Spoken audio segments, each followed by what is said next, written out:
Eway online channel එකට ඔයාලා හැමෝම සාදරයෙන් පිළිගන්නවා. අද අපි බලමු සම්පත් wepay app එක කොහොමද රෙජිස්ටර් කරගන්නේ කියලා. ගොඩක් අය කොහොමද මේ app රෙජිස්ටර් කරගන්නේ කියලා දන්නේ නැහැ. ඒක නිසා තමයි මම අද මේ වීඩියෝ එක ඔයාලට ගේන්නේ. අපි බලමු සම්පත් wepay app එක රෙජිස්ටර් කරගන්න විදිය. ස්ක්‍රීන් රෙකෝඩ් එකට ගිහිල්ලා මම කලින් pay app එකක් පිළිබඳව කතා කරා. people's pay app එක ඔයාලා ඒවත් බලන්න. ඒ වගේම online banking පිළිබඳ app පිළිබඳත් විස්තර ඕන තරම් මගේ YouTube channel එකේ තියෙනවා. දැන් වීඩියෝ 100කට කිට්ටු වෙන්න තියෙනවා. ඔයාලට ගිහින් බලන්න පුළුවන් ඒවත් මේ වීඩියෝ බලන්න කලින් හොඳ දැනීමක් ගන්න පුළුවන් වෙයි. ඉතින් අලුත් කෙනෙක් නම් subscribe කරලා එකතු වෙන්න.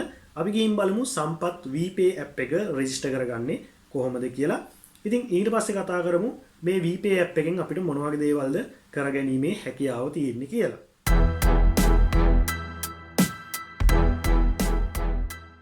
මේ wepay app එකෙන් ඔයාලට සල්ලි යවන්න, ඒ වගේම bill payment කරන්න, ඒ වගේම mobile cash යවන්න, ඒ වගේම cashless ගනුදෙනු මේ වගේ සියලුම දේවල් කරගන්න පුළුවන්. ඉතින් මේ online banking platform වල මේ pay app හඳුන්වලා දෙන්න banking ගොඩාක් bank sectors වල ඒ කියන්නේ banks වලට හඳුන්වලා දීලා තියෙනවා. සම්පත් බැංකුවෙන් wepay app එක, people's එකෙන් people's pay app එක, එතකොට commercial බැංකුවෙන් flash account එක, නැත්නම් ඔයාලට HNB එකෙන් HNB pay app එකක්, HNB digital app එකට පස්සේ ඔයාලට ඒ වගේ දේවල් HNB solo ඒ වගේ ඔයාලට එක එක දේවල් හඳුන්වලා දීලා තියෙනවා. එක එක banks වලින් මේ හැම app එකක්ම හරිම ලේසි ඔයාලට use කරන්න. ඉතින් pay app මම කලින් වීඩියෝ වල කතා කරා වගේ pay app හඳුන්වලා දීලා තියෙන්නේ payments සඳහා. right. අපි දැන් ගිහින් බලමු මේ payments සඳහාම වෙන් වුණ wepay app එක කොහොමද register කරගන්නේ කියලා හරියටම. ඉතින් වීඩියෝ එකට ඇවිල්ලා බලමු. ඉතින් ඉස්සෙල්ලාම මම Play Store එකට ගිහිල්ලා මෙන්න මේ විදියට Play Store යනවා. Play Store ගිහිල්ලා download කරගෙන මම මේ wepay app එක load කරගන්නවා. මුලින්ම මම මෙන්න මේ විදියට Play Store app එකට යනවා. Play Store app එකට ගිහිල්ලා මෙන්න මෙහෙම search කරගන්නවා මම wepay කියලා. සම්පත් wepay කියලා මම type කරලා මෙන්න මෙතනින් install කරගන්නවා ඉස්සෙල්ලාම. ඉතින් install කරගෙන මම මේක open කරගන්නවා. ඉතින් මෙන්න මේ විදිහට install වෙනවා. ඉතින් install වුණාට පස්සේ මම මේක මෙන්න මේ විදිහට install වෙලා ඉවරුනහම ඔයාලට පෙන්නනවා. මෙන්න මෙතනින් pay කියලා ඉවරලා w අකුරකින්. ඉතින් මම මේක open කරාට පස්සේ ඔයාලට login වෙන්න පුළුවන්. ඔයා register වෙලා ඉන්න කෙනෙක් නම් නැත්නම් register වෙන්න පුළුවන්.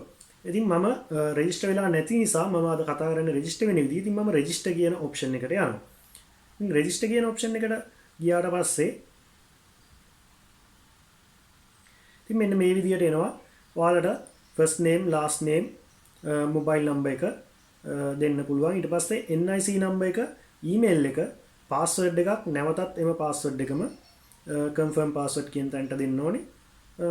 ඊට පස්සේ view terms and conditions කියන එකට යන්න ඕනේ. ඉතින් මම දැන් ඔයාලට පෙන්නන්නම් register වෙන්නේ කියන්නේ මේක register වෙනකොට ඔයාලට කොහොමද Google account එකෙන් register වෙන්නේ කියලා.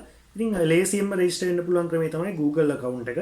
ඉතින් මම නැවතත් back වෙලා මෙන්න මේ Google account කියන තැනට click එකක් දෙනවා. ඒ කියන්නේ මෙන්න මේ ඔයාලට මම කලින් පෙන්නුවේ නිකම්ම register ගිහිල්ලා ඉවරලා. ඉතින් එහෙම නැතුව මම මේ back වෙනවා account එකෙන්. ඊට පස්සේ ඔයාලට පුළුවන් register කියන option එකට ගියාට පස්සේ මෙන්න මේ G අකුරක් වගේ වෙන්නන තැන click කරන්න. ඉතින් ඒක click කරාට පස්සේ ඔයාලගේ Google accounts ටික පෙන්නනවා. ඉතින් ඒකෙන් අනිවාර්යෙන් phone එකෙන් ඔයාගේ Google account එක දාලා තියෙනවා. ඉතින් ඔයාලට කැමති Google account එක select කරන්න.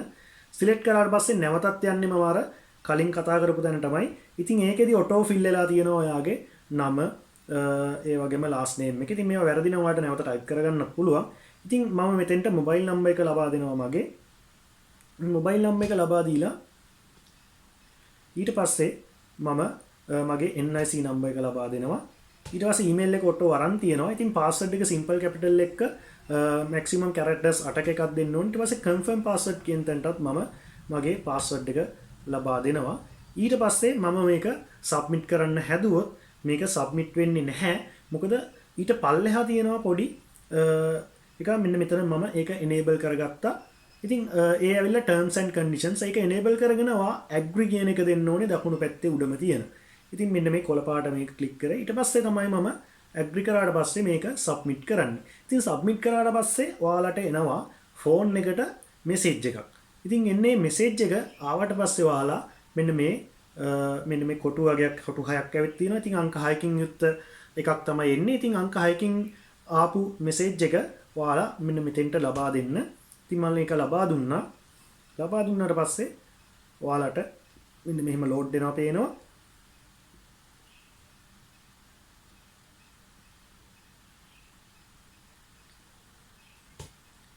ඊට පස්සේ පින් එකක් ආපහු දෙන්න කියනවා. ඉතින් ඒ පින් එක ඔයාට කැමති එකක් දෙන්න ඉස්සෙල්ලාම ඊට පස්සේ re-enter pin කියලා එනවා. ඒකට ඔයා කලින් දෙන්න පින් එකම දෙන්න.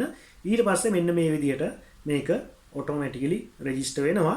ඉතින් මේක register වුණාට පස්සේ screen records කරන්න මෙයාලා අවසර දෙන්නේ නැහැ. ඉතින් screen records USB debugging ඒ වගේ දේවල් මේකට enable කරන්න බෑ.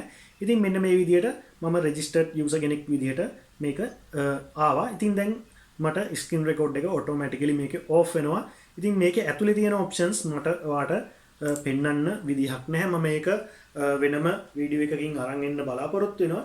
ඉතින් people's pay app එක පිළිබඳව මම කතා කළා. ඒකේ ඔයාට full review එකක් අරන් ඇවිත් තියෙනවා. ඉතින් ඒකේ විදිහමයි මේකෙත් තියෙන්නේ. පොඩ්ඩක් වෙනස් වෙලා තියෙන්නේ වචන වලින් සහ ඒ වගේ ඒකේ තියෙන template එකේ තියෙන වෙනස්කම් තමයි තියෙන්නේ. මොකද මේක සම්පත් බැංකුවේ නිසා මම ඊළඟ වීඩියෝ එකේදී ඔයාලට අරන් එන්නම් මේකේ කොහොමද ගනුදෙනු කරගන්නේ කියලා. ඔයාලට ප්‍රශ්නයක් තියෙනවා නම් පල්ලෙන් අහන්න. ඒවා ඒ පිළිබඳව ඔයාලට වීඩියෝ එකක් අවශ්‍ය නම් ඇත්තරම මේක හරිම පහසුයි ඔයාලට ගනුදෙනු කරගන්න. ඉතින් මම අද කතා කරේ මේක රෙජිස්ටර් කරගන්න විදිය. ඔයාලට මෙන්න මේ විදියට wepay app එක ලේසියෙන්ම රෙජිස්ටර් කරගන්න පුළුවන්. ඉතින් මේ වීඩියෝ එක වැදගත් වුණා කියලා හිතනවා නම් තව කෙනෙක්ට බලන්න ෂෙයා කරන්න. ඒ වගේම මතක ඇතුව subscribe කරලා අපිත් එක්ක එකතු වෙන්න ඔයා අලුත් කෙනෙක් නම්. මගේ online banking videos පිළිබඳව වගේම තවත් technology සම්බන්ධ දේවල් videos දැන් 100කට කිට්ටු වෙන්න මගේ channel එකේ තියෙනවා. ඒවත් ගිහින් ඔයාලා බලන්න. ඒ වගේම තව කෙනෙක්ට බලන්න මේක share කරලා ඔයාට වැදගත් වුණා කියලා හිතනවා නම් subscribe කරලත් අපිත් එක්ක එකතු වෙන්න කියලා ඉල්ලා හිටිනවා. එහෙනම් අපි ගිහින් එන්නම්. ඔයාලා හැමෝටම සුබ දවසක්. අපි නැවත අලුත් වීඩියෝ එකකින් හමු වෙමු.